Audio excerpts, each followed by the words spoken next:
utakuwa kiongozi bora? Kwa sababu kusoma ni kitu kimoja, uongozi ni kitu kingine. Je, kuwa na degree ndio ishara kwamba utakuwa kiongozi ambaye anastahili? La hasha, ni mwanzo. Kwa sababu lazima uwe umefikisha kiwango cha usomi.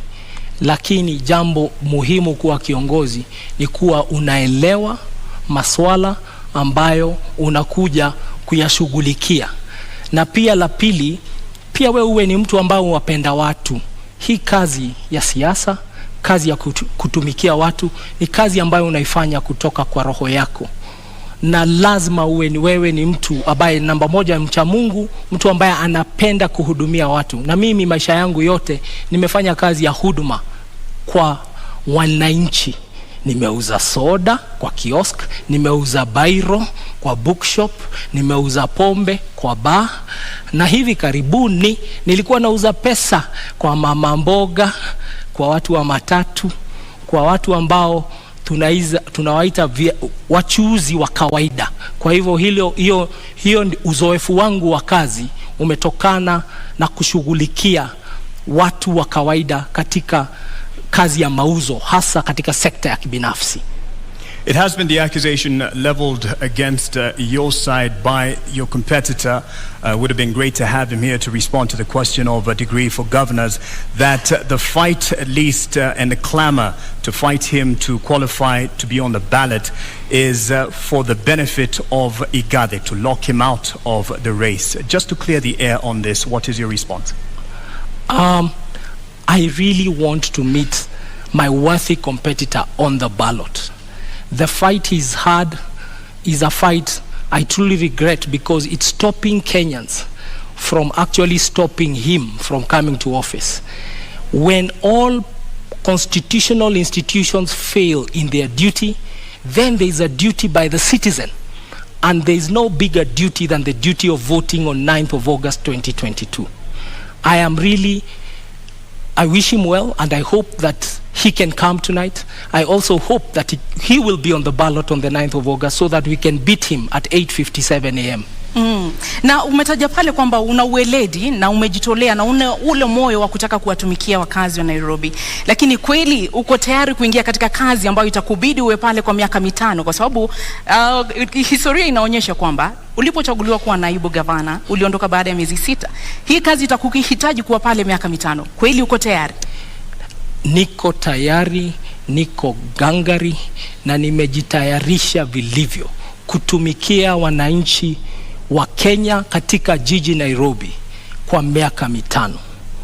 Mimi wakati nilipokuwa kwa kiti ya deputy governor nilisema kwamba sikupata na sikuweza kupatiwa kazi nifanye kama deputy governor. Na kuna jambo moja ambalo lazima tukubali. Ukiangalia wanasiasa katika taifa la Kenya, wako zaidi wanaochaguliwa kupitia kwa debe. Wangapi wanafanya kazi yao na ukweli wanapewa mshahara kwa sababu wamefanya kazi? Hilo ni swali tunafaa kujiuliza. Mimi siwezi kubali mshahara bila kufanya kazi. Unasema kwamba hukupewa kazi, ni kwamba haukuwa na ushirikiano na Governor Sonko? Ni kwamba ulijipata katika nafasi hiyo kimakosa, au ni vipi wewe kama naibu gavana unasubiri tu kupewa kazi? Governor Sonko ni rafiki yangu, ni mwalimu wangu wa kisiasa, hasa siasa za Nairobi, na muheshimu na namuenzi mpaka wa leo. Ni rafiki yangu, hata dakika 5 zilizopita tumeongea. Lakini kazi ni tofauti na urafiki. Siwezi kuja ofisini na kila siku kazi yangu ni kusoma gazeti na kuacha koti kwa kiti alafu naenda na lala. Kazi lazima iko kazi ambayo na mpangilio wa kazi umepewa, na usipopata hiyo kazi basi unaheshimu katiba. Na katiba ya Kenya inasema article 1 kwamba nguvu zote za katiba ni za mwananchi. Na kazi yangu nilipopiga reverse gear ilikuwa ni kusema na heshimu katiba ya Kenya, na heshimu mpiga kura. Na hivi leo nafanywa interview kama mfanyikazi wa watu wa Nairobi, na nawaeleza nitawafanyia kazi. Na baada ya miaka 2-3 mambo ambayo niliona yaweza kutendeka yalitendeka, na tugange yajayo yaliyopita. In retrospect, you did not quit on the residents of Nairobi who entrusted you and in fact threw their weight behind your boss because you were there as a deputy. You didn't quit on them. Do you owe them an apology? I failed to earn the trust to deliver my mandate as deputy governor. I never blamed anybody. I blamed myself, and I fell on my sword. Today we see a lot of people who, rather than quit their position, continue to sit there and enjoy the trappings of power and enjoy a salary from government. They enjoy public money. I did not quit on you. If I quit on you, I would not have come to represent myself again through my party Jubilee, through Azimio la Umoja, and contest the nominations, and then win, and then be here as a candidate. I respect Kenya. In our national anthem, we always say, Kenya istahili heshima. And that is a prayer, and that's our national anthem. We put our hands on our hearts, and we say, Kenya istahili heshima. Na heshima ni kwamba, if you feel you're earning money you should not earn, especially public money, then you take a bow and you come back for a fresh mandate. Ladies and gentlemen, I've come for a fresh mandate. I seek to be governor of Nairobi. Please try me. Unadhani ulihitaji ujuzi wa kisiasa ili kuweza kustahimili mawimbi ambayo yalikukabili wakati huo? Ungekuwa na ujuzi, labda mambo yangekuwa tofauti. Siasa ni jambo la muhimu sana kuachiwa wanasiasa tu.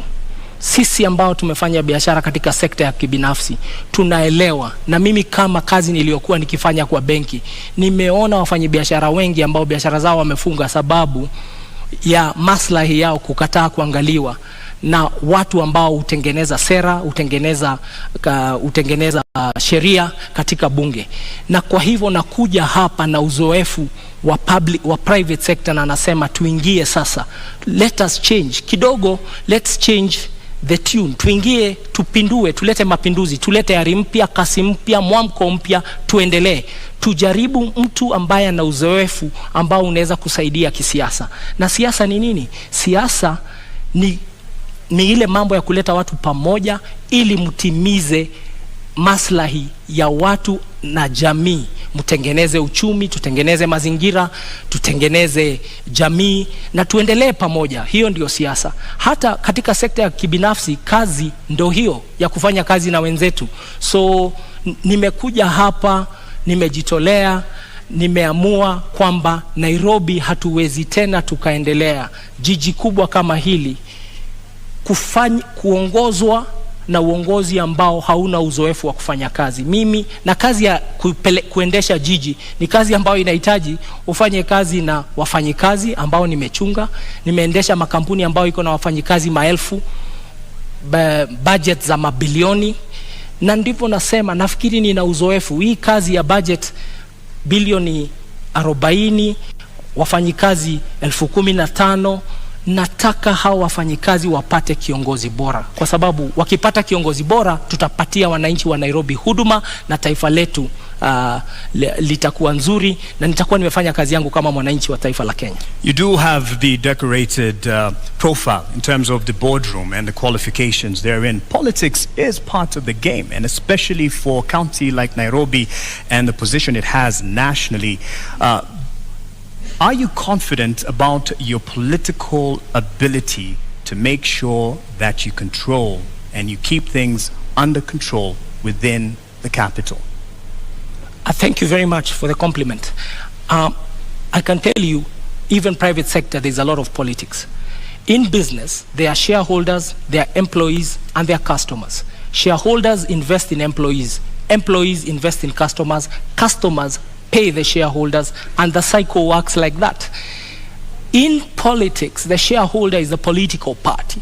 The political party then nominates candidates who come as politicians and civil servants who come as civil servants. And the work of civil servants is to then serve the public. And the public in turn keeps giving power to the right party. I am very proud to be a member of Azimio la Umoja, led by the most disciplined shareholder in politics, if I can use those words, Raila Amolo Odinga Baba. He has run the most disciplined political party. I'm very proud to be a member of his team. I'm very proud to be a member of the Nairobi team with my colleague Edwin Sifuna, with my colleague Esther Passaris, with all our MPs. I'm very proud. And because I'm joining a disciplined team, we are going to serve the public. What has been the problem of politics is we, just like in business, we have employees. In politics, what we see is that you have politicians, political parties and politicians who have come together to steal from the public. It's like a shareholder and an employee and management stealing from the customer. That's not sustainable. What I can say is, in closing, that remark is, when a customer loves you, no one will harm you. When a voter and the public loves you, no one will harm you. We are seeing it in Sri Lanka. We are seeing it in very many countries, that people are eventually, the silent majority, we have in Kenya, we have a very big silent majority. Quiet people, decent people, honest working people who go about their lives. They are really tired of the circus of usual politics, of insults, of drama, of coming late for interviews, of eligibility to a job. It just says this is what the eligibility. People are really tired. And I know that because I live amongst the people and I'm a son of this country. People just want a normal servant service person. They just want a politician or a leader who just gets the job done.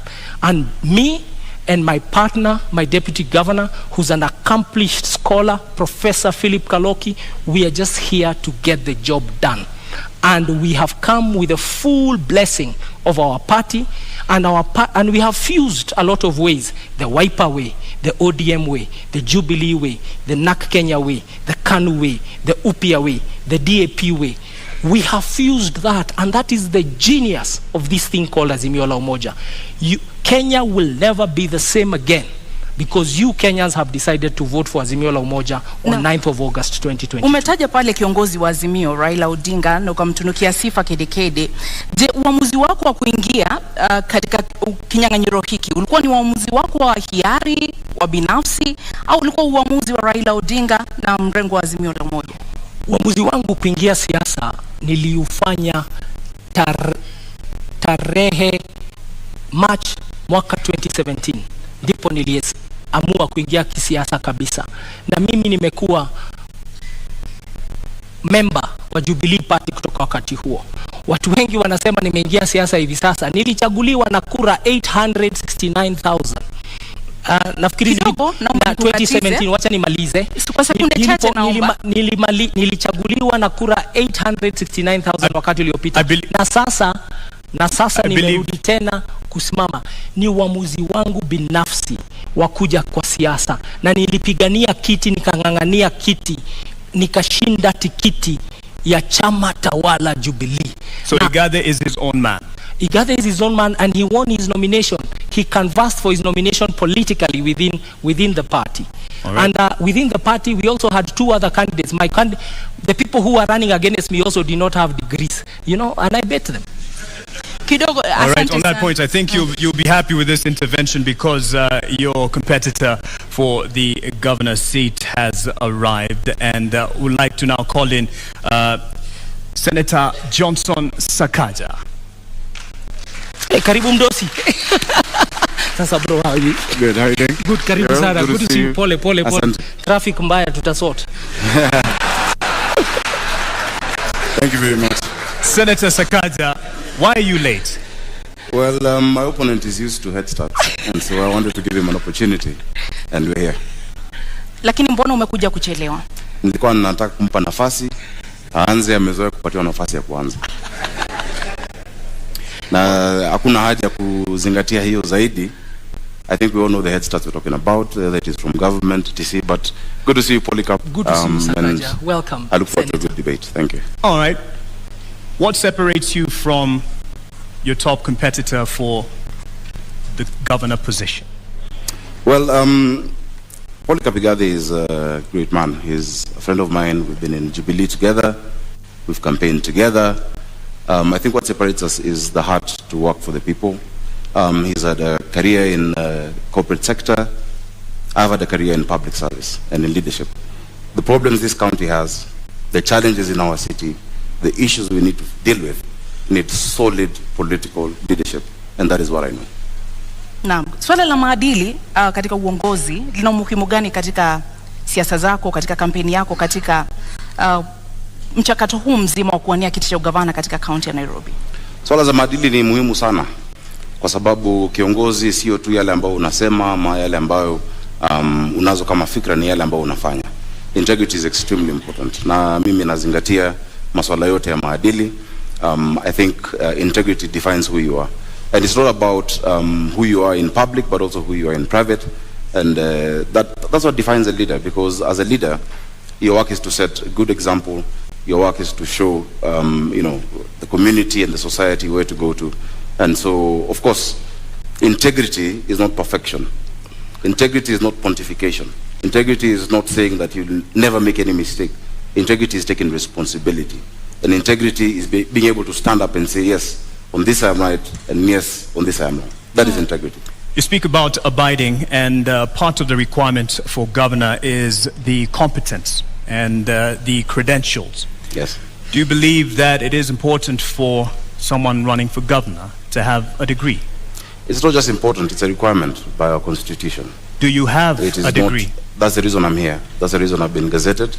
I do have all the qualifications required to run for governor of Nairobi, and on top of a degree, beyond just the academic qualifications, I have the competence, the character, I have the will and the experience to lead this county of Nairobi. Why is it so contested? Because as I've said, the heads that's being sought include that. I think, and I feel bad for my opponent, because majority, or rather the biggest part that his team has been relying on was not to have me on the ballot. I'm glad I had his said, because I've been around, I've been in this complex and listening, saying that he wants me on the ballot. I'm glad he said that, but many of his political benefactors do not want me on the ballot because they know the effect of that. I do have a degree from Team University. I presented it on the 6th of last month to the competent authority, which is the Commission for University Education. After that, it was presented to the counterpart commission in the in our neighboring country. They verified it. Many people have said that I'm trying hard to prove that I have one. Actually, it's my detractors trying hard to prove that I don't have one. Now, this issue is before the court, and the reason I sympathize is that if my opponent and his team focused on going to the people, then they would stop looking for solace in the courts. I have it. In fact, I would want to display it today to all of you to see. I don't know how you'll verify it, but the competent authorities and institutions that have to verify it have actually said it is correct. Na kwa dakika moja unusu, kwa sababu sasa hivi tutaanza kuzingatia muda kulingana na sheria na masharti ambayo tuliweka awali. Kwa dakika moja unusu, endapo utachaguliwa kuwa gavana wa kaunti ya Nairobi, kisha baadaye kesi iwasilishwe mahakamani ambayo itabatili ushindi wako, utawajibikia wakazi na wapiga kura wa Nairobi? Hakuna kesi inaweza kubatili ushindi wangu, kwa sababu kwanza ushindi wangu, unajua ndugu yangu anaongea juu ya 8:57 am. Ushindi wangu utadhihirika, utaonekana. Nafikiri vile mmetutawanyisha kutoka wale wengine ilikuwa kwa sababu ya utafiti ambao umefanywa, na utafiti umeonyesha kwamba niko mbele zaidi. Mambo ambayo yako kotini yataisha kwa sababu tunajua ukweli ambao uko. Hakuna tashwishi hapo. Na zaidi ya hiyo, kwa sababu kumekuwa na hiyo unajua kizungumkuti ambayo imeongozwa na serikali, and I have said it previously, who has been driving this and how it's been driven. I think by the time we're going for re-election, we'll make sure that there's even more to be able to show on that. So that is not an issue of concern. What is of concern to us, and what is of concern to anybody worth his salt as a leader in the city, is the plight of the millions of Nairobians who are suffering the lack of dignity and the lack of order in our city. And that is where our focus must be. So I do not expect any challenges beyond that which, because what is out there is political propaganda. If you look at the lengths that the state has gone to try and stop my candidature, if you look at the resources deployed, including diplomats and the ambassador, etc., intimidation of institutions, revoking and revoking, etc., then you know that there's something there. And I think nothing of that source will stand the test of time. Are you saying that those who are backing this fight for your contestation for the position of governor are behind your competitor? Yes.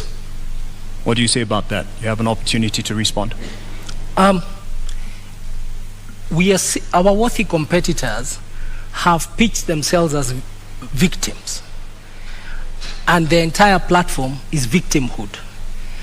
That they are victims of the weather, they are victims of the law, they are victims of what they call the system. But facts are facts, and the truth is the truth. I have said I really would love to meet Senator Sakaja. I think out of abundance of the heart, I would like to meet Senator Sakaja on the ballot. Because on the ballot, so that we can beat him, and so that the people who are the last line of defense when all other institutions fail prove to him that they know better, that wajinga waliisha Kenya na waliisha Nairobi. If any other institutions fail, the people should never fail on the ballot. Naam, muda umekwisha. Senator Sakaja, je, uamuzi wako kuingia kinyang'anyironi, ama niweke hivi, uamuzi wa kuingia kinyang'anyironi ulikuwa wako binafsi au ulikuwa wa chama na kiongozi wa chama? Nimefurahi kwanza tumemaliza hicho kipindi kwa sababu I'm able to prove and to show that I have the qualifications, and that is going on. I'm looking forward to it. And I know millions of Nairobians everywhere I've gone to tell me every day that they're praying, and because they can see that big hand of the state, and we shall be vindicated in due course. When there's time after this, I'm available to speak to that. Of course, my intention to run for governor of Nairobi has been my intention. I've grown up in this city. I was born in Ngara. I've seen this city when it had some semblance of, a working city. And I've also seen the lack of dignity and order in our people. The lack of dignity when Mama Mwende in Kayole had to watch her daughter die at Mama Lucy because of an ambulance. I've seen that, and I've committed myself to lead the charge of providing order and dignity in the city. So it was my decision, it is my decision, and beyond that, it is a resolve of the millions of Nairobians to rescue this city from state capture. Your decision, you say, but it is on a ticket UDA under Kenya Kwanza. Yes. If you are elected as governor, how much of a burden will the patrons of your particular alliance have or be to your leadership as governor? I think I've distinguished myself over the years as an objective leader, as a leader who stands his ground, as a leader who stands on principle. Many times, even before what my competitors and their colleagues thrive on, they like talking about the handshake, I've demonstrated what we call siasa safi. When the Honorable Prime Minister, former Prime Minister's retirement benefits were being rejected in Parliament because his now partner and brother said he must retire from politics, I'm the only person from Jubilee who stood up to defend. When Honorable Oluoch was being fought at Pan-Africa by Jubilee members on the 26th of October, I'm the one who defended him. When Babu Owino was thrown into a cell and Raila Odinga and Wetangula could not remove him, I went, despite there not being any agreement before the handshake. I believe in siasa safi. I believe politics is not enmity. And I want to assure even my opponent that once we get into office, some of the ideas he has, because he's a good manager, and this city also needs, in some areas you need managers, of course led by a leader with a vision. We'll incorporate the ideas. Everybody sitting on that side knows that I have no negative relationship with them, and that is the siasa safi Nairobians want. And that is why all your polls show that Nairobians across the political divide have resolved to support me for the office of governor. Bwana Polycarp, je, ni kwamba Azimio mnaendesha siasa chafu katika kaunti ya Nairobi? Kwanza wacha tuangalie siasa safi ni nini.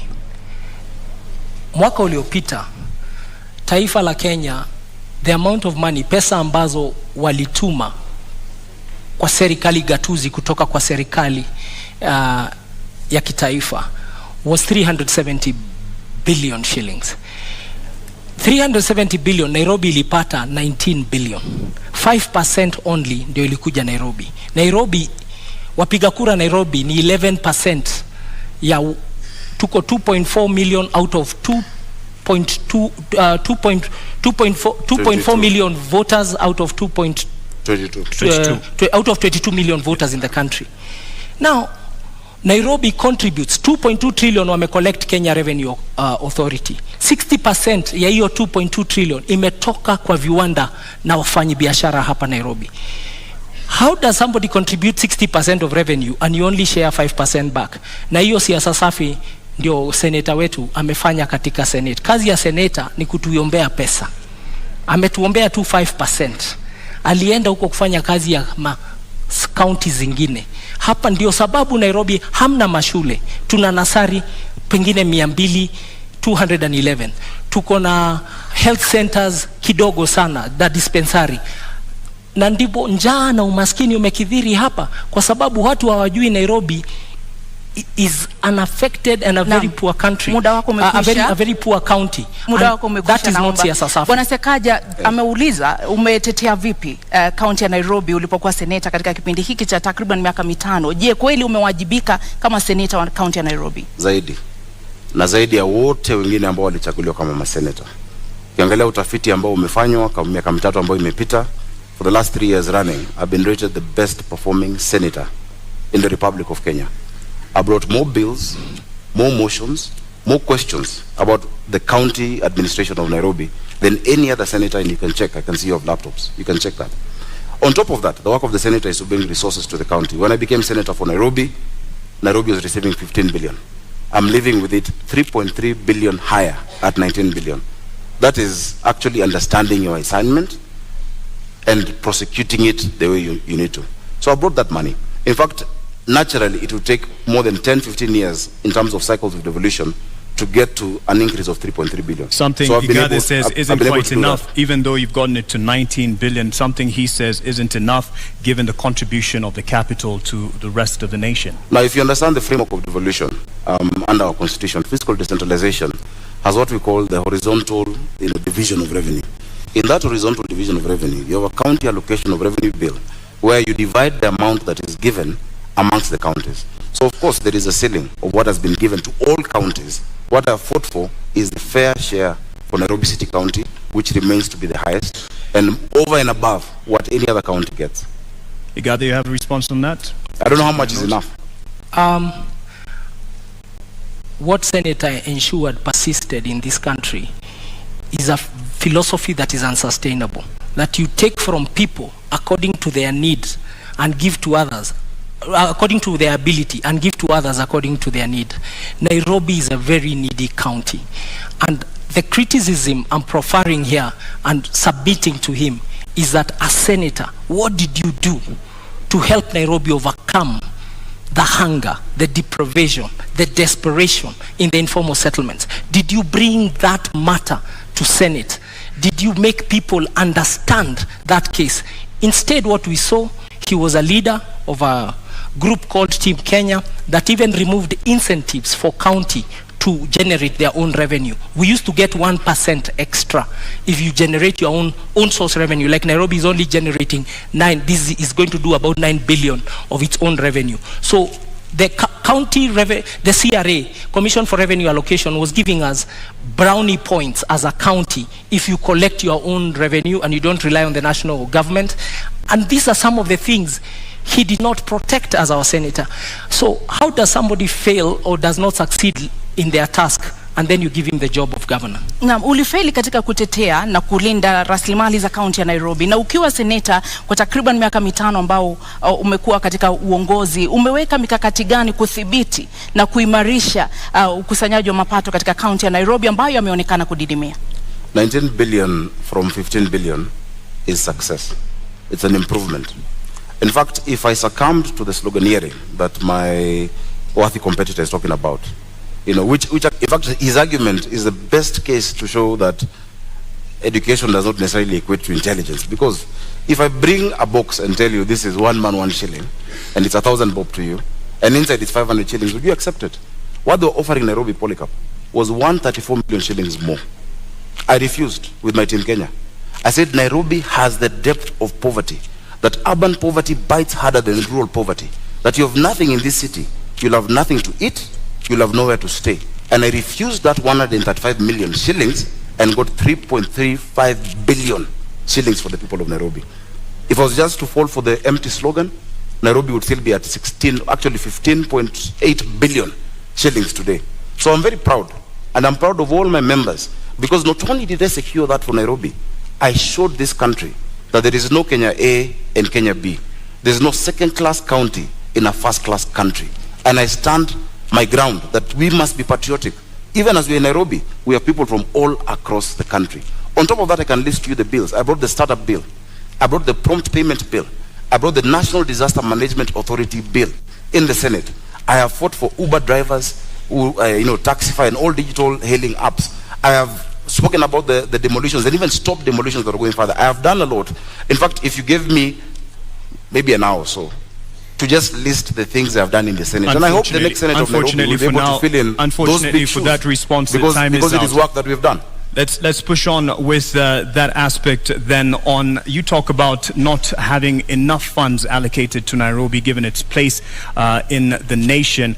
However, there is the issue of not being able to actually get the potential revenue that it can get owing to the cartels in the city, which have been a thorn in the flesh of the administration, but it can be argued also fostered by the leadership. What will you do to get rid or deal with the cartels? Igade, you have First a minute of all, and a half. Thank you very much for that question. Nairobi collects, for sure, way above 200 million shillings every day. But what ends up in Nairobi coffers is around and about roughly 40 million a day. So over 160 million shillings is lost every day. That's the fact. We've had a senator whose work is also oversight. And Senator Sakaja, you had a chance to be seen in this country oversighting the county of Nairobi. When push came to shove and the impeachment question came to the floor of Senate, it's up to Kenyans to see how you voted. Not only did you did not even take a decision, you abstained. You walked away from the conversation. We have not seen you. Nairobi County employees, in fact, we have to apologize to them. They do unbelievable. Their salaries are delayed. Their remittances are delayed. The Auditor General's report about Nairobi City County is that Nairobi City County's close has a debt of over 80 billion now. That is what it has been given an adverse opinion. But have we ever heard once our senator speak about it? And that's why I'm saying the oversight role he did not do very well, and he actually did not succeed in that oversight role. But the cartels we will deal with, because we have the numbers and we know who they are, and you have seen them even in the campaign season trying to fight and hide behind muda wako umekwisha. Bwana Sakaja, una muda wa dakika moja unusu kujibu. I'm actually quite tickled that Polycarp Igathe can talk about push coming to shove and me not making a decision. Before even push came to shove, in like 4 or 5 months, Polycarp Igathe quit on the people of Nairobi. In fact, that should have come in the question of integrity. Because when you talk about public trust, chapter 6, at the expense of private convenience, that is the question that we must answer. It did come up before you, right? The question on impeachment. Governor Sonko would not be facing an impeachment if you stuck in office. In fact, if you stuck in office, you probably would have been the incumbent governor. If you stuck in office, there'd be no NMS in Nairobi. The reason we have an NMS in Nairobi is after Polycarp Igathe could not wait or stand the heat in the kitchen, he ran away in less than 6 months. This city needs resilience. You need to be tough. You cannot say that you have betrayed 800 and I think, how many votes did you guys get? 40 or something thousand votes, 840,000 votes, because you could not get the trust of one individual, yet 1 million Nairobians have given you the public trust. When push has come to shove, look at the Senate answered. I have spoken more times than any senator. I have raised more questions in the Senate than any other senator. In fact, I have taken the former Governor Sonko to court on the action he took on Matatus. The record is clear. This county needs a political manager who understands how to deal with the leaders and how to deal with the issues of the people, but has a thick skin. In fact, if half of the tribulations I'm facing right now in my bid were on Polycarp, Azimio would have no candidate. But I have stood. Your time is out. You've stood. You ran off. He'd have quit. Integrity, I define integrity as what you do in private. If it ever became public, you'll never be ashamed. I'll tell you what is not integrity. Is uttering false documents and then standing here and saying I have integrity. Go to the website of the East African of EACC. Go to the website of IBC. Check the university governors, Sakaja, Senator Sakaja. Again, no, let me go. Go and check what Senator Sakaja cited as his degree in 2017. It's a public document. And then look at the degree he's saying it is today. We don't even know who he is. Is your name really Sakaja? Nairobi. Careful. All of us, careful. We can no longer entertain charlatans in positions of high national responsibility. And charlatan is not an insult. It's people of questionable integrity. It's people and individuals who come to steal from you wholesale to distribute retail to their friends. And I submit to you, the man to my left will do exactly that. Careful. I think the man to my right did exactly that by running away from the mandate given to him by Nairobians. Actually, the entire mess we have in this city. Because when he ran away from office, and I think he said somewhere because he got a bigger salary somewhere, I don't know. This city went into a spiral. I assure you, even the drafting of the articles of transfer, I had to be involved because we had to rescue Nairobians. And he ran away from that public office. Now, if you cannot withstand the heat of a deputy governor, you can't run Nairobi City County. You have 85 MCAs, possibly 40 nominated, 125 MCAs. You have 17 constituencies. If just one Mike Sonko made you run, tomorrow matatus will strike. The next day, hawkers will be on the street. The next day, and you're trying to run this county by being popular, it will not work. Again, as I've said, it is really unfortunate that the only card they had was to try and stop me from being on the ballot. I want to tell you to wake up, smell the coffee. On the 9th of August, I'll be on the ballot for governor of Nairobi City County, and on the 25th, we shall be sworn in. Because Nairobians can see through the game. And the documents he's talking about, for instance, in fact, they're part, and I don't want to wade into subject this, but they're forged documents. They actually forged documents in court by them. They have tried to... Lakini huwezi kuthibitisha hilo, sio? Of course I can, because the signature there is not my signature. Lakini sisi kwa sababu hatuna hizo stakabadhi, hatutakuruhusu kuzitumia. Tuachie hapo, lakini wacha nijieleze, naona dakika zinaenda. Utanipa nafasi nzuri nijieleze. Mimi nimehitimu na nimesoma na nimesimamia watu wa Nairobi. Jina lako ni Sakaja? Not just in fair weather. Sakaja ni jina lako halisi? Nafikiri mlialika Sakaja. Jina lako ni Zubeida. Niko hapa kuuliza maswali, uko hapa kujibu, naomba. Ukiuliza swali ambao kama watu wa Nairobi wanasema itoshi. Mwenzako amekuuliza swali.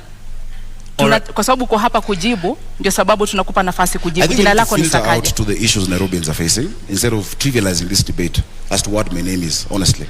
My name is Arthur Johnson Sakaja. Naam. I'm the senator of Nairobi and the incoming governor, God willing, on the 9th of August. Asante kwa kujibu. And I want us to talk about water. Let's talk about the poverty our people are facing.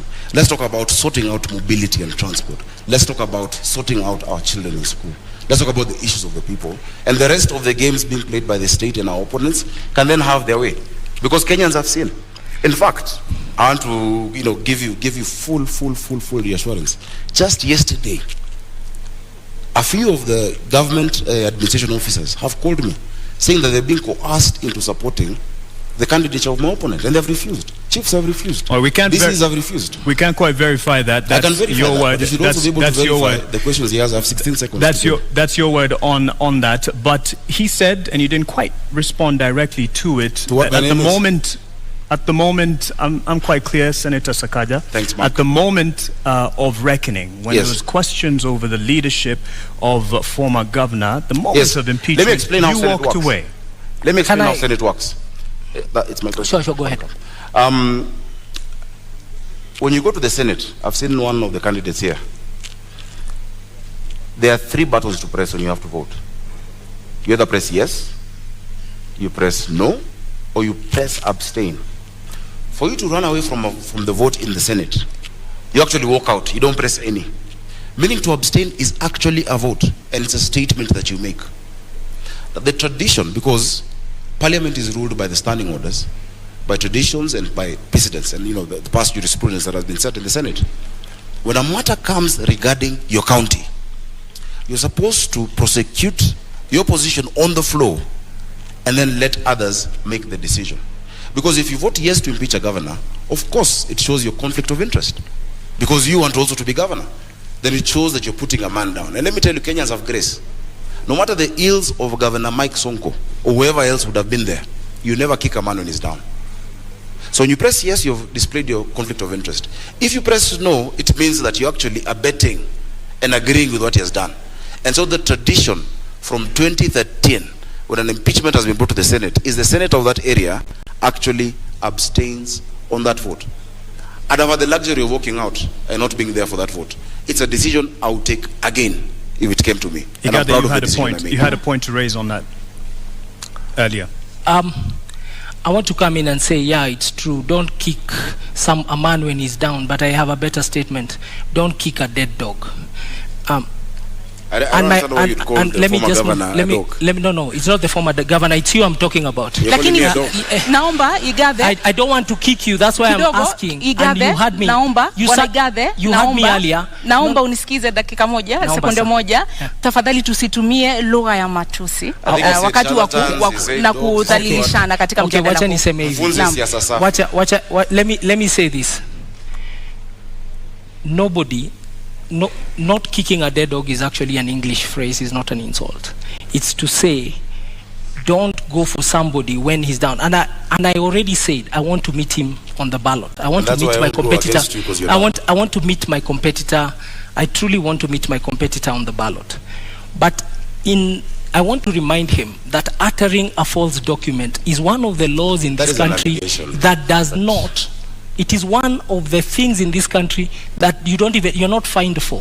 You are taken straight if you are found guilty. And that is for the investigative capacity. We didn't come to do that here. All I'm telling Kenyans... That is an allegation. Can I finish? What the Constitution wants is a competent governor, a capable governor, a governor with a character. Ask yourselves, who amongst two of us can you trust? It also wants a governor who will stay in office for 5 years. All right. You said earlier you know who the cartels are. Enumerate them, put them on notice on how you're going to deal with this. Earlier when you were talking about the cartels. The cartels of Nairobi have persisted for 4 decades. Who are they? You said you know.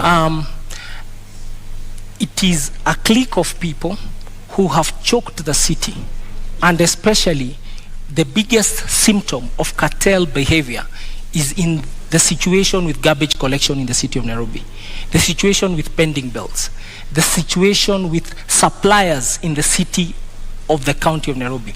We need to look at suppliers in the city, in the city of Nairobi, and ask ourselves, who are they? Do they meet the threshold of our public procurement laws, procedures, and regulation? And I want to ask Kenyans to read Auditor General Nancy Gathungu's reports to really see what I'm talking about. Errors and omissions, the statement of assets and liabilities of Nairobi City County, the statement of cash flow, the statement of appropriation, recurrent budget, and development budget. When you read that statement, she's actually saying these numbers don't reflect the fair data of proper financial practices, proper HR practices. And that is where you see the name of the cartels. And only a president who is running on an anti-corruption platform like Raila Amolo Odinga can tackle this issue. And people who have been stood up to scrutiny. I have always been an employee. I've always been audited. I have never taken a shilling that does not belong to me apart from my salary. Naam, kabla tuvuke kwake, ulikuwa naibu gavana katika kaunti ya Nairobi kwa takriban miezi 6. Katika muda huo ulijukumika vipi katika kuwakabili hawa cartels, hawa walaghai, hawa watu ambao na kwanza walaghai tulionana nao kwa sababu for the time when I was a governor, Nairobi City County moved its revenues from the 18-12 million we used to find to 100 million levels, 120 million a day. You're never a governor. When I was deputy governor, I was in the governor's office. Thank you. For that period when I was a deputy governor, that is what was going on. And we started to pay salaries on the 25th of every month. There was also remission of all statutory deductions. When I was there, I started the titling program for Nairobi to give title deeds into Nairobi. That process has taken 5 years, is now being completed as we speak. When I was there, I formulated and changed the management of Nairobi City County Water, the Nairobi Water and Sewer System. The new existing chief executive and their team came in. So there are a couple of things that we did within those 6 months. So we had some achievements, and I want to assure you that we'll accelerate them when we come to office, when you vote for us. Kama seneta unakubaliana naye kwamba waliweka mikakati ya kuweza kukabili hawa cartels na kuweza kulinda rasilimali za kaunti ya Nairobi? Kwanza nafikiri vile amesema vile alikuwa alianzisha na ikakamilika bila yeye. Inamaanisha Nairobi haikumuhitaji. Kwa sababu it's just demonstrated that even whether he was there or not, it happened. I think if you stayed true and didn't quit and run away when things got hot, maybe things would have been better for the people of Nairobi. We'd never know. And unfortunately, we'll never get to learn. Cartels are a lazy word. It's a word used by lazy leaders who fail to master the courage and the guts and the resilience to deal with corruption. That is what cartels are. Cartels are a weak excuse. Because all of these are human beings. If you say you know them, and even here, just at this debate, you're afraid to name them, yet you said you knew them, you'll not deal with them. If you know them, name them. Kwa hivyo huamini kama seneta kwamba kuna cartels katika kaunti ya Nairobi? Sio cartels. Ni wana biashara ambao, the first way not to be, to have cartels in Nairobi is to refuse to be part of that system. Lakini kama unaogopa hata wizi wasema, kesho wakikutisha utajiuzulu tena. We cannot have that in Nairobi. We just need to set systems that actually remove the place they are playing. Don't be afraid of cartels, Polycarp. Whatever name you choose. I will invite you on 10th of August when we are naming them.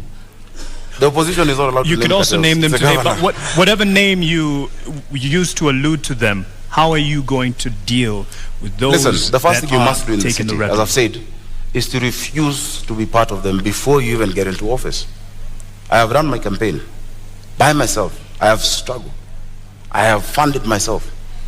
I have evidence. In fact, unfortunately, I can table it over here, that even the first billboards paid for my opponent are by the cartels, are by other shadowy figures who are convincing him to get out of office, to run for it. Once you are captured by them before you start, once you're captured by the state, once you're captured by these shadowy figures before you even set foot, you will not do anything when you're elected governor. Number two, we must reduce the human interaction with cash in Nairobi. We must digitize service provision, that all the 130-something revenue streams must be allowed to be paid digitally wherever you are. What we're going to do is this in Nairobi. We'll change the governance structure. We're going to have 5 boroughs in this city: Nairobi North, East, West, South, and Central. Each of those boroughs, pursuant to the Urban Areas and Cities Act and the County Government Act, Section 14, will have a urban area board or a borough board. And that borough, there will be an assistant city manager who will report to my deputy governor, Mushiri Njoroge, who we have agreed is not going to quit. They will report to Mushiri Njoroge, and Njoroge Mushiri is going to be the chief city manager. Now, once you localize them to an area, that these few sub-counties, these are who will deal with garbage, these are who will deal with water, these are who will deal with education and all those issues, then you reduce the capacity of that corruption. Bwana Igathe, unakubali muda wako umekwisha, samahani seneta. Bwana Igathe, unakubali kwamba mapendekezo anayotoa ndio yataweza kukabili wale ambao unawaona kama cartels katika kaunti ya Nairobi? Samahani, muda wako umekwisha seneta. Naomba muda wako umekwisha, tumpe nafasi aweze kujibu. Mambo ya Nairobi ni mazito. Tafadhali baada ya zungumze utuongezee dakika. Shida za Nairobi huwezi taja na dakika moja. Kama mnataka watu wa Nairobi wasikie vizuri, kwa heshima kubwa, naomba kwa heshima zaidi, kisha utapewa muda zaidi. Utapewa muda. Wao wanataka majibu. Senator Sakaja, with all due respect, you did come late, and in keeping time, there are rules that we announced at the beginning of this debate, and an answer to a question is 1.5 minutes, and you can see it clearly on the screen here. Rebuttal is 1 minute, and we did accommodate your lateness. But we'll summarize. Over to you, Igathe. Ukosefu wa nidhamu ni jambo la kawaida kwa watu ambao hawajamaliza shule. Let me move to this is what we want to do. This is what we want to do. We want to improve the society in Nairobi by ensuring we tackle the issue of hunger and depravity in the city, by tackling the issue of poor access to education in the city and poor quality access to healthcare. We want to fix the economy in Nairobi by ensuring decent jobs, proper mobility and transport. We are going to form what I'm calling the Nairobi Go portal. It's really e-government, making sure we have time and attendance for every employee. We make a fit for purpose government to serve. And lastly, to really fix the environment. Kuimarisha mazingira yetu, maji na mambo hayo. Your time is up on that, but there was something he brought up, and he said even he claims to be funding his own campaigns, and says you're under state capture and you have a right to respond to this. A minute for that in terms of those who are funding your campaign. My campaign is funded by myself and my friends, and I would like him, because he has said so, to provide that evidence before the morning. That is a liar. Those are lies told by a lying liar. I'll be glad to do that. Please, you say you have some evidence to this effect. Of course, we have receipts of billboards and of, different meetings of chiefs, meetings of DCCs, them being casual. You cannot force individuals, DCCs, assistant chiefs, and many of them, they're represented here, no. The meetings at St. George's Primary School, where they're being asked to support those candidates. We know all of that. It is obvious. But if you'd like me to table that, I'll be glad to table it before the country. So they can see. But I don't think even... I will equal measure table all the false documents Senator Sakaja has cited to the Republic of Kenya and to constitutional institutions tomorrow morning on my Twitter. All right, tomorrow morning there's a lot of news to look forward to, and... Do you agree? And then you will know what we are facing. Because the contest on 9th of August is a simple contest. It's a contest in this country. It's a census, actually. It's not an election. How many Kenyans believe in competence, character, capability, honesty, unity, moving forward? And how many believe in lies and all the other bad things we don't want and don't value as a society? That's the contest. We've moved into the governorship domain of this conversation, and we just like to cover more issues here. And there was a mention of Nairobi Metropolitan Services, NMS. First of all, do you agree with it having been brought in as an intervention? And in your view, was it because of a failed leadership? No, I celebrate the Nairobi Metropolitan Services. The NMS and General Badi and his team have done a wonderful job. And it was a creature of the law. We saw how it was formed. And because it's a creature of the law, it extinguishes naturally by law in November of this year. Look at what they have done. They have sunk 193 boreholes in the metropolitan area. 144 of those boreholes has been in our informal settlement. That has truly helped us fight COVID-19. The Metropolitan Authority has further worked on pedestrianizing the central business district, which is something we must do in this city. Make sure that non-motorized transport, we democratize transport, that the most important transporter is not the private car, but the pedestrian, the cyclist. They have done it, and we are now walking better. They've really tried to improve the environment, and they are it is part of the military to do civilian duty, and they came and answered the call of duty, and we truly celebrate what they have been able to achieve. And we are reverting back to a civil authority. As we speak, I believe General Badi is in transition, waiting for the election and then for the next people to take over office. He should not be vilified. And he really worked, and he's been able to deliver. It's been a band-aid to the city of Nairobi. Labda kwa sekunde 30, iwapo utapewa nafasi ama ungepewa nafasi, ungetaka NMS iendelee kuhudumu katika kaunti ya Nairobi? NMS siwezi pata hiyo nafasi kwa sababu sheria inasema NMS muda wao utakuisha Novemba mwaka huu. But it was extended, and there's an opportunity to extend it. I will give better service as governor of Nairobi than NMS. Bwana Sakaja, on the issue of governorship and how Nairobi Metropolitan Services, beg your pardon, came in to rescue the day. Do you agree with this? And under governorship of Sakaja, would this continue? It is very interesting to hear a man praising his ex-wife's husband. The reason NMS came about is because he got the quit. It's as simple as that.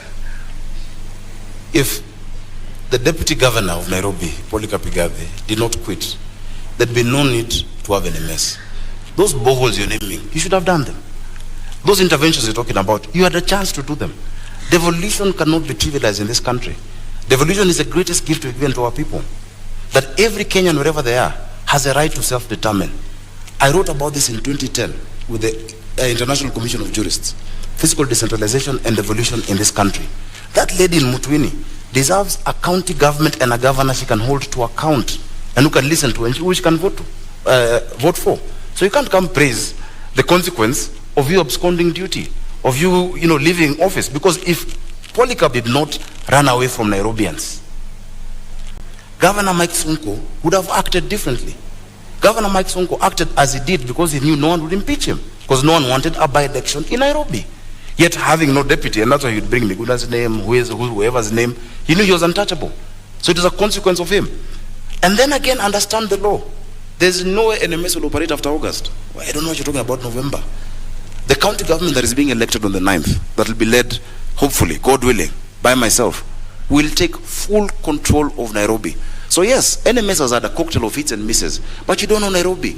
Those women who cried when their children were being smashed in Kariobangi and in Mukuru do not agree with you about NMS. Just a few people who've seen pavements and Kabro who like it and who cheer, and we know whose interests you're protecting here.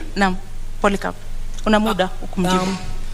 I think we should not dwell. The history is the history. No. But we should learn from history. What the citizens of Nairobi want is, what are we going to do for them? And I'm being really clear that we are going to fix the financing model of the city.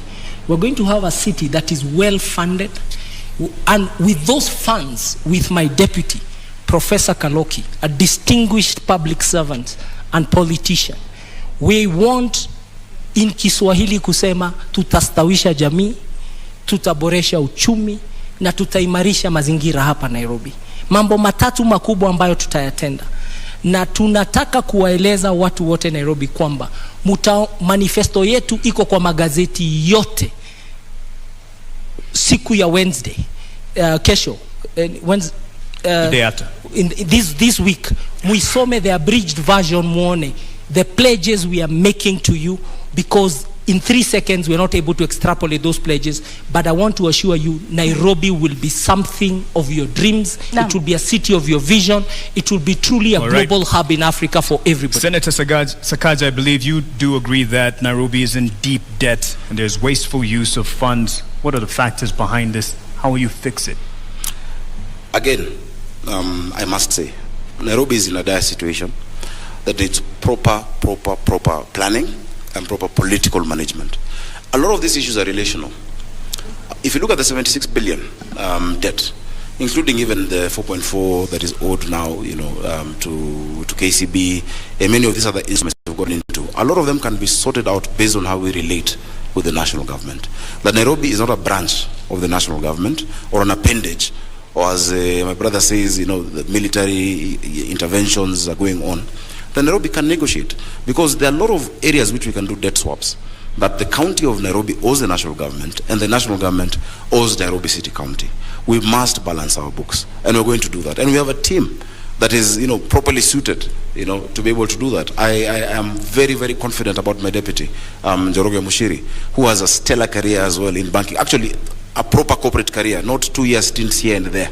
A proper career, 20 years in ABSA. So give us the particulars, though, on the issue of the debt that we are in. How will we get out once you are done? And that's what I'm saying. We must do a couple of things. One, you must refinance your debt.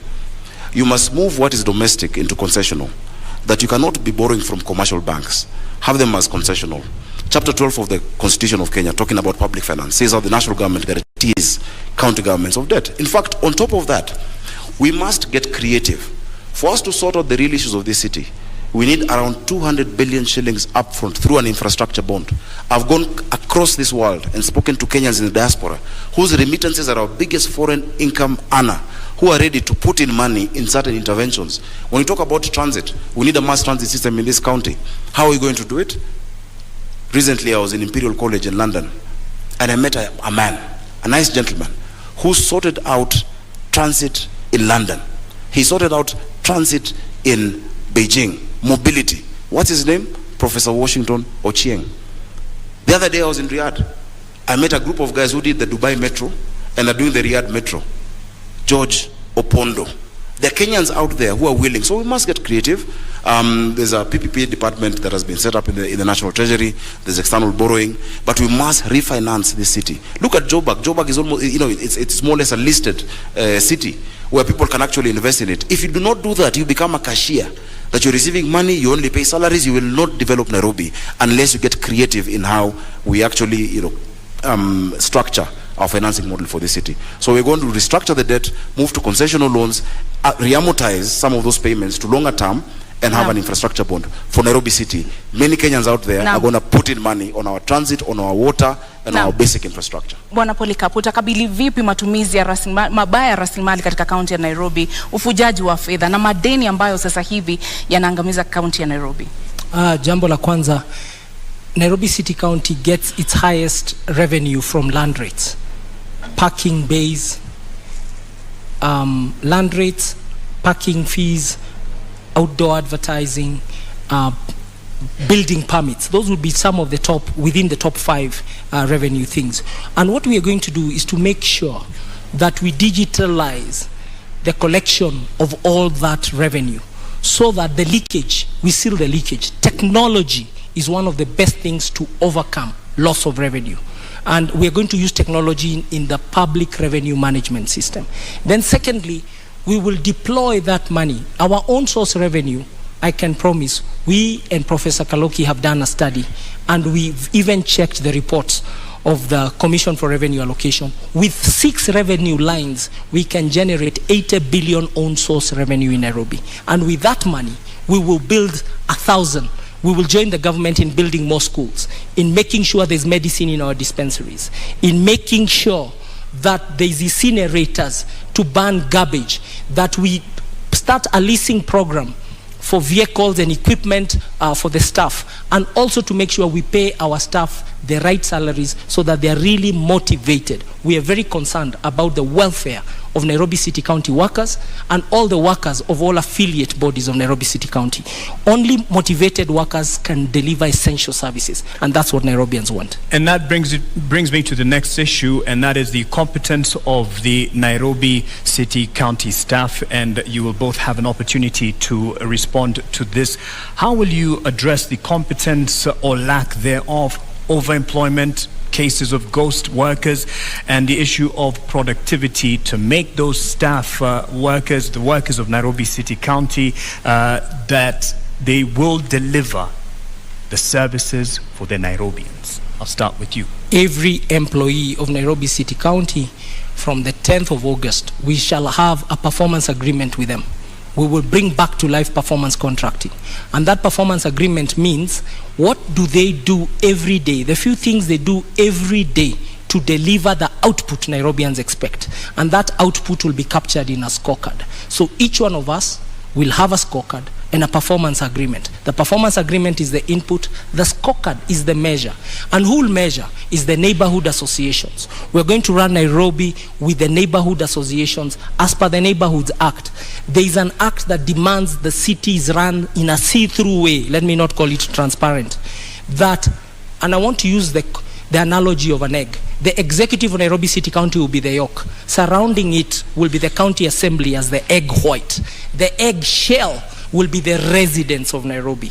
Kwa sababu, we will not pay an invoice for a road or a broken sewer before the neighborhood association, say of Kayole, sends us a photo. So there's crowdsourcing. We are going to use technology and the cloud and a data center that can really be able to serve the city of Nairobi.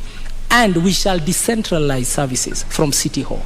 City Hall will be the headquarters of the corporate services.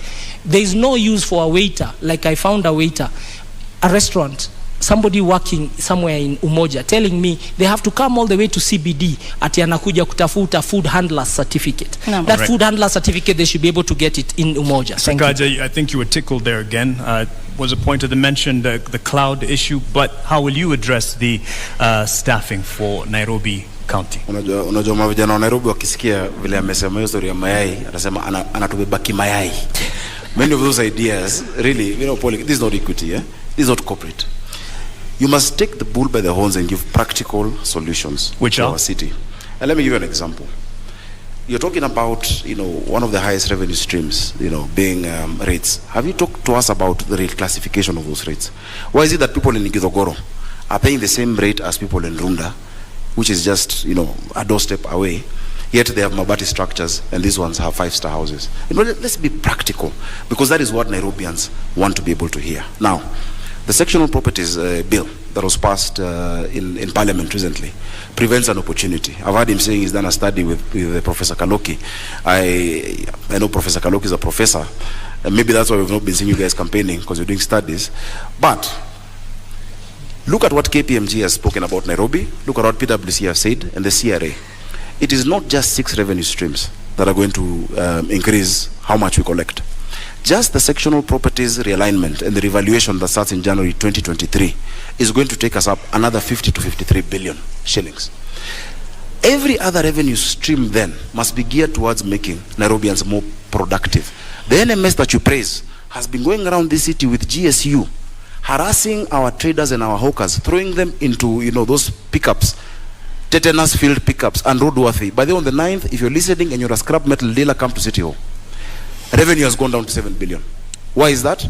Because you're not explaining to the people of Nairobi the services you're offering with the money you collect from them. We will have a people-centered leadership. Cloud is a tool. Na muda umekwisha. Your focus must be on the people you're serving. You can't be. Muda umekwisha bwana seneta, lakini umekuwa seneta wa kaunti ya Nairobi. Umewajibika vipi katika kuona kwamba pesa za kaunti ya Nairobi zinatumika namna inavyostahili? Hakuna wizi, hakuna watu wasiofanya kazi ambao wanalipwa. Umekuwa seneta, wewe ndiye macho ya kaunti ya Nairobi. Zubeda, umewajibika vipi? Hapa mlifanya utafiti. Umewajibika vipi seneta katika kuhakikisha kwamba pesa za kaunti ya Nairobi zimetumika vyema? My time is counting while you're talking. Kama mlifanya utafiti, ungeona zile ripoti ambazo nimewasilisha, zile miswada na hoja ambazo nimezileta kwa bunge. Hapo kati ya hizo miswada na hoja, kuna ile ambayo inaitwa prompt payment bill, ambayo pia wale wengine walijaribu kuweka katika mswada wa BBI walikuwa wanaleta. Ilikuwa nimeshapitisha kwa bunge. Ukiangalia yale unajua zile ripoti ambazo nimewasilisha kwa bunge, zinazungumza itakuwa ni njia gani tatumia, mbinu gani, form itakuwa vipi kwa kisha ule jamaa. There's a guy who works just across over here in Cultivar. He's called Fred. He's one of the procurement people. Akona wines and spirits Buruburu. Anasema ya kwamba wakati akiwa job anasikia hawa watu wa NMS na GSU wamekuja, in their WhatsApp group they tell each other that hawa watu wamekam. Kuna wimbo wanasemanga walikam na kinini, vijana wa Nairobi wanajua. Wamekam na Subaru. Na wakikuja hapo they tell each other in the WhatsApp group, they close all the shops. That's why this military you're praising has not collected 7 billion this year. Let's take power back to the people. And he tried to define this election. It's not about liars and who don't lie. It's about a state project and a people's governor. Speaking about people's governor, power to the people, let's give some power to the people who weighed in on this debate. We had asked some questions from Nairobians, and I believe we're ready to sample them right now.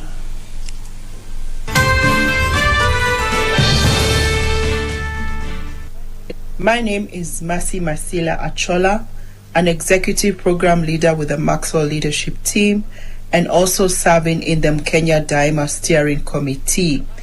My question to the Nairobi gubernatorial candidates is, if elected to office, could you share with the residents of Nairobi what can we expect from you in your first 100 days in office?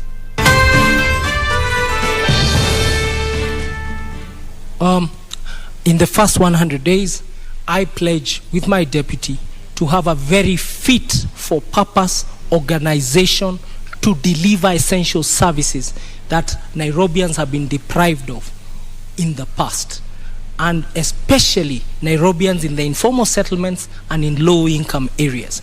And therefore, there will be Executive Order number 1 that establishes a good government, a coherent government, and a government where the deputy governor has clear responsibilities, a government where the governor himself has clear responsibilities, and where we work as partners, him playing to his strengths and me playing to my strengths, but a proper cabinet. Also, we promise you a proper cabinet that is fit for purpose, and the purpose is essential service delivery. The people watching us at home, actually, They just want services. They want water in their taps. They want garbage collected. They want storm drains covered. They want pedestrian walks repaired. They want markets made. They don't want to continue selling on the roadsides. They want their bills on time, and they want to be treated with honor, and they want to be treated like citizens of Kenya, and they want to be enabled to do their businesses. So the first 100 days is about reconstructing the organization called Nairobi City County, because it does not exist, and we have a lot of demotivated employees. Make sure that we convince them, they start to see their salaries are paid, they are well taken care of, career development is sorted. Thank you. Thank you. I want to thank the lady from Maxwell for that question. Maxwell Leadership Institute on Valley Road is an extremely important, pillar in mentoring many of our young people. I've actually taught many programs of leadership there, and I've been a participant in that. I think when she asked 100 days, maybe what she wanted to hear from me, Polycarp, was just to say, I will not quit first, as the beginning. Thanks for answering for me. Go ahead. Exactly. Please keep reminding people, because people are afraid to okay. But secondly, I want to say this. In the first 100 days, I've said that you will not sort out Nairobi using quick fixes. The issues of this city don't need 100, and I'm not seeking a 100-day term. It's not quick fixes or bandage solutions that will sort it out. We have a 10-year vision and a 5-year vision with milestones. But in the first 100 days, what we're going to do, number one, is to implement the Urban Areas and Cities Act together with Section 14 of the County Government Act to create the 5 boroughs that I'm talking about in Nairobi. That if the person in charge of garbage in Kayole does not need to think about Westlands, the person in charge of a road in Langata should have nothing to do with Roysambu or Marurui. Because that lack of accountability, when you ask them, okay, mbona hapa kuna takataka, pole boss kulikuwa na sijui crisis in Mukuru. So we'll set up the governance structure that will deliver to Nairobians. That is the first task, and that includes the county assembly. The second thing that we're going to do is to implement the standing orders that we've actually been working on, even as I've been in the Senate, proper standing orders for the inspectorate. We cannot have people criminalizing business, chasing our hawkers, throwing sticks at them. They must have proper, like any discipline force, standing orders. And finally, we'll implement the one business permit. You can't have businesses with 10 licenses. Today there is fire, tomorrow there is water. It will be one license. Right. And I will pay every other entity that needs to be paid from that one license that you pay. Bwana Polycarp, mmekuwa mkizungumza kuhusu tatizo la maji taka katika kaunti ya Nairobi. Awali ulitaja kuhusu cartels. Je, unaamini kwamba ubinafsishaji wa huduma hizi katika kaunti ya Nairobi utasaidia katika kusuluhisha baadhi ya matatizo ambayo yamekuwepo kuhusu usimamizi wa huduma hizi? Huduma za maji zimekuwa ni tatizo kubwa. Juzi nimetembea kule Ruai na muliona picha. Sikujua kuna mahali Nairobi watu beba maji bado na punda. Pia, so you learn every day. Now, if you go to Ruai, the problem is a problem of way leaves, which the senator perhaps was even ignored in Senate. There is a way leave issue between Kiambu and Nairobi, because today we are consuming 500,000 cubic meters of water every day in Nairobi. But that's really the level of production of water from our water sources, Dakaine, Roiro Dam. But the Roiro Dam and the Northern Collector Tunnel, we need to connect it. Na hiyo shida ya way leave ni shida ya kisiasa, lazima tutatue, na hiyo kitatuliwa, there'll be an extra almost close to 100,000 cubic, so we'll go to 600,000 immediately, and people watu wataanza kusikia relief. But in 5 years we have to build new water sources and work with the national government to build new water sources. But you've got the government that builds new water sources has to be a government that does not believe dams are for eating and stealing, because dams have to be done in places like the Nyandarua ecosystem, Maragua Dam in Murang'a, and that's why Nairobi has to be secured by being assisted by the neighboring countries to the metropole that is Nairobi City County. Senator Sakaja, the taps in many homes and other businesses are running dry, but their water bowsers full to the brim and coming at a premium. How will you sort this? First, again, it's really nice that we're at a university, because I need to school my friend about water. There are many things you've said that are completely false. Number one, the quantity that we consume is not that 525,000 that you're speaking about. Nairobi has 4 water sources. The first water source is Kikuyu Springs. just after, Kikuyu campus. That was set up in 1907. After that, we developed Ruiru Dam in 1936. It provides 4%. Kikuyu Springs provides only 1%, which is 4,000 cubic meters of water. The third one is Sasumwa in Njambini. Sasumwa produces 11% of our water requirement in Nairobi, comes through Kabete treatment plant, then comes down this way. And the fourth one, the biggest of course, is Ndakaine, which gives us 84% of our water. Now Ndakaine was last developed in 1997. There were 3 phases. After 1997, there's been no additional source. So every single day, the people of Nairobi require 850 million liters of water, but get 525.6 million liters per day. You need to bridge that gap. In fact, you'll be shocked, Polycarp. 70% of the people you're talking about, the ones you didn't know carry water in Mutungi, 70% of them, of Nairobians, have never had a shower from the top. They bathe bottom up, like with the bucket. Bottom up is how many of us shower in this city. We want to give our people dignity. There is no dignity when women are scrambling outside these, boreholes that have been created and the water sources every day for water. The issue of distribution then is the next thing that must be. I asked about this time thing because I've just spoken about the quantity. So when we finish Northern Collector, December 2023, under our administration, I don't like saying our administration, we'll move into Northern Collector 2. One will sort out 85% of the water need, and then 65%, and then Northern Collector 2 will give us 85%. Now the second most important issue, if you allow me on quickly, your time, let's give him an opportunity. Let's give him an opportunity. Just keep time. The challenge of water. The debate in Nairobi is not about what needs to be done and how. There's consensus that we are short of sources of water. It is who will do it, because you need to be trustworthy and you need to be capable to get it done. That issue of who is the most important issue in this election.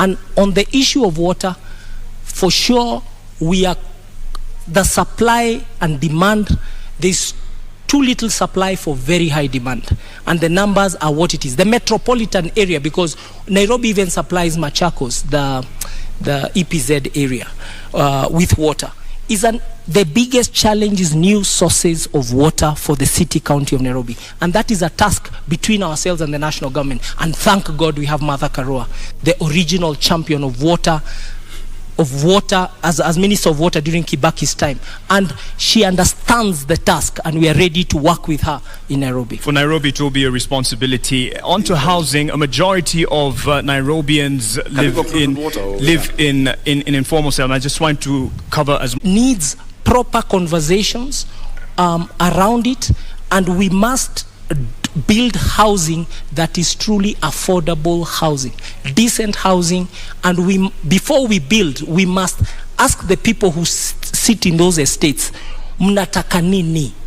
How will this work, and how will you be compensated? Before that is done, we are rushing, and you've seen a big rush towards that work, and we are saying put it on hold.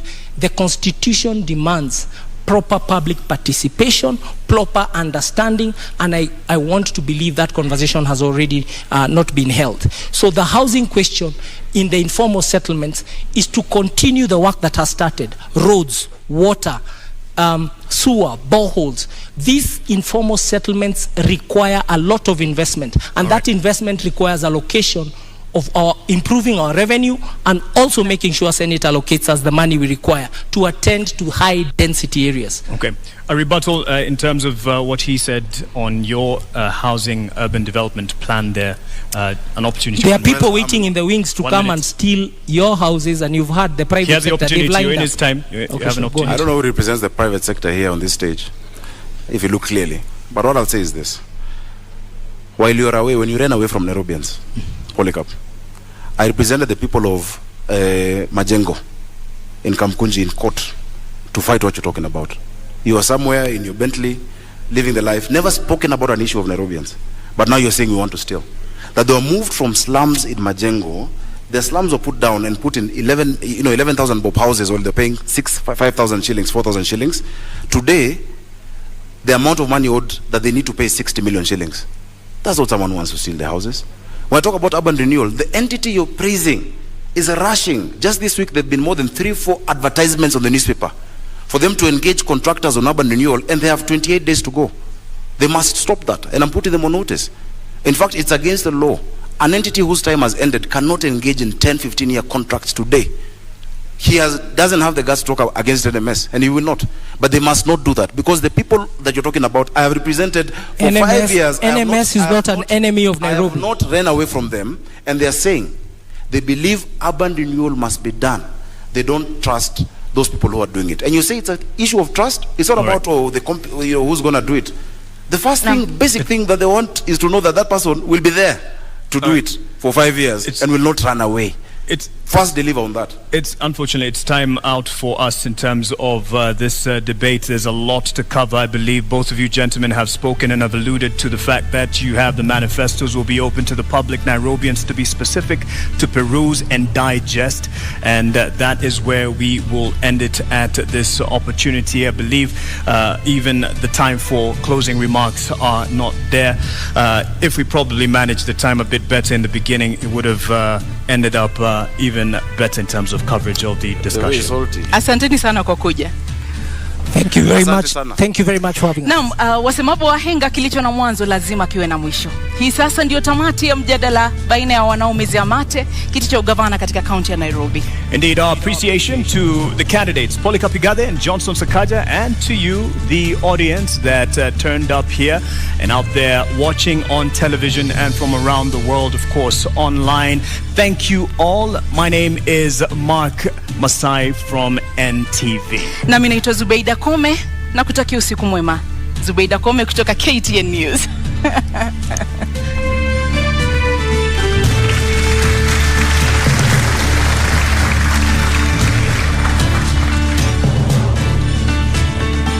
And the teams are invited to join